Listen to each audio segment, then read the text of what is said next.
గురుగారు ఇప్పుడు మన సమాజంలో హిజురాలు కనిపిస్తే వాళ్ళని హేళన చేస్తూ చాలా చిన్న చూపు చూస్తూ ఉంటారు. హ్మ్. అలా నిజంగా జరగకూడదు. అయితే వాళ్ళ కోపం తెప్పించే విధంగా వాళ్ళతో మాట్లాడడం, దూషించడం అది చేస్తూ ఉంటారు. అయితే ఆ సమయంలో వాళ్ళు శపిస్తారు. హ్మ్. అట్లాంటి శాపం అనేది నిజంగా శాపాలవన్నీ వర్క్ అవుతాయా ఇప్పుడు ఈ కాలంలో? ఒకవేళ వర్క్ అవుతాయంటే అట్లాంటి వాటికి పరిష్కారాలేంటి? చాలా మంచి ప్రశ్న వేశారమ్మా. ఎందుకంటే ఇదే రిలేటెడ్‌గా నన్ను చాలామంది అడిగేవారు. అంటే ఎలా హ్మ్. అంటే, ఇప్పుడు కొంతమంది చూడండి ఏదైనా ఒక షాప్ పెట్టినప్పుడు హ్మ్. చాలామంది అక్కడికొచ్చేసి ఇంత హ్మ్. కంపల్సరీ ఇవ్వాలి డిమాండ్ చేయడం. హ్మ్. వాళ్ళకి ఇవ్వకపోతే వాళ్ళు శపిస్తారేమో వీళ్ళు భయపడడం. హ్మ్. ఇవన్నీ జరుగుతున్నాయి. మరి దీని గురించి ఏమిటని నన్ను మీరు అడిగినట్టే చాలామంది అడిగారు. హ్మ్. ఇక్కడ ఒకటే గుర్తుపెట్టుకోవాలమ్మా. హ్మ్. ఇక్కడ ఇజ్రాయెల్ రకరకాలున్నారు. ఒరిజినల్ ఉంటారు. అవును. డూప్లికేట్‌గా గూడా డ్రెస్సులు ఫేక్ వేసుకునే వాళ్ళు వాళ్ళు గూడా ఉంటారు. ఉంటారు. హ్మ్. ఓకే.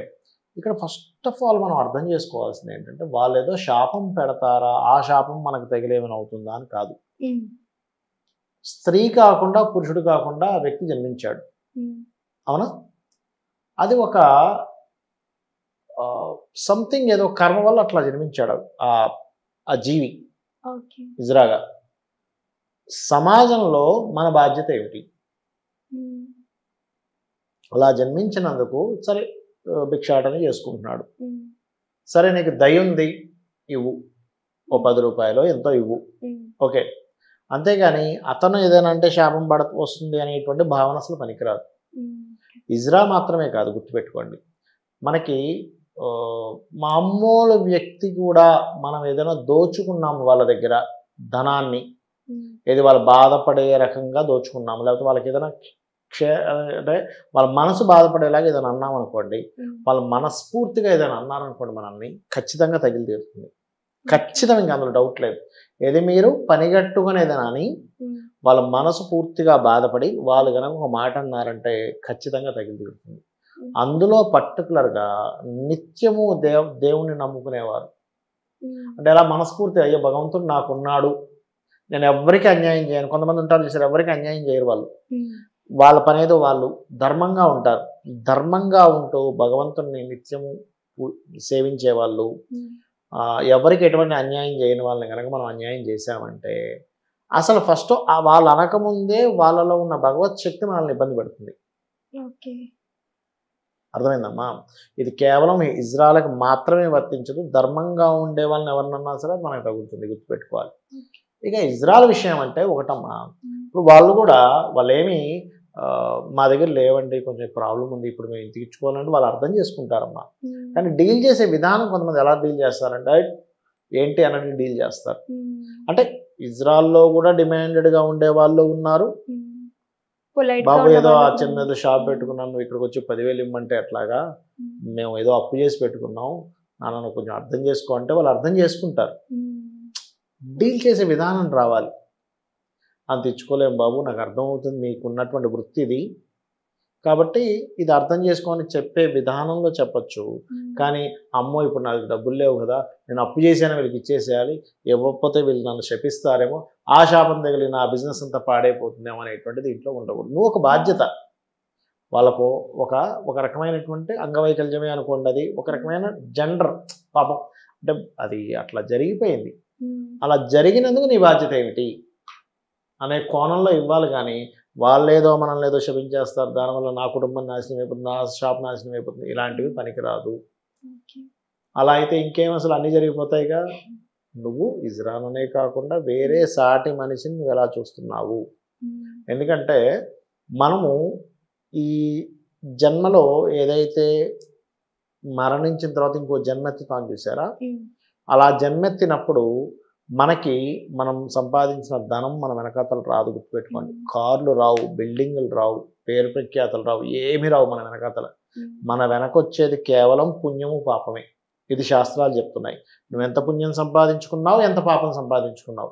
ఈ హ్మ్. 2 యాజ్ ఇట్ ఈస్‌గా మీతో పాటొస్తాయి. అవి నెక్స్ట్ జన్మెత్తంగానే అవి అలా పనిచేస్తూ ఉంటాయి. కరెక్ట్. అది. అది చేయాలి. అయితే ఇక్కడ పుణ్యకర్మలు, పాపకర్మలు హ్మ్. ఎలా చేయాలో కూడా చాలా మందికి సందేహం వస్తుంటుంది. అవును. అంటే నేను అన్నదానం చేయాలా? చెయ్యి. తప్పులేదు. ఒకరికి విద్యాదానం చేయాలా?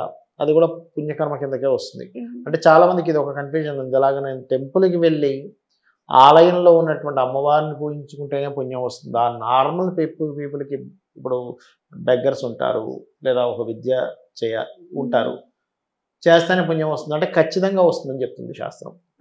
అంటే అలాగా ఈ దేవతా సంబంధించి చేసేటప్పుడు ఎలా చేయాలి, ఏ భావన మీలో ఉండాలి, ఈ పేదవాళ్ళకి ఇచ్చేటప్పుడు ఏ భావన ఉండాలో చెప్తాను. ఇందులో మళ్ళీ కొంత ఇది ఉంది. జనాలు ఎలా అంటే ఆ అభిషేకానికి వాడినటువంటి పాలు ఏవైతే ఉన్నాయో తాగేవాడికి ఇవ్వచ్చు కదా అంటారు. తప్పేం కాదు, తాగేవాడికి ఇస్తూ నువ్వు అభిషేకం చేయంటా, నేను రెండో చేయంట. ఎందుకంటే ఇక్కడ నువ్వు నీకు ఆల్రెడీ చేసేసినటువంటి వ్యక్తికి నువ్వు అభిషేకం చేస్తున్నావు కృతజ్ఞతతో.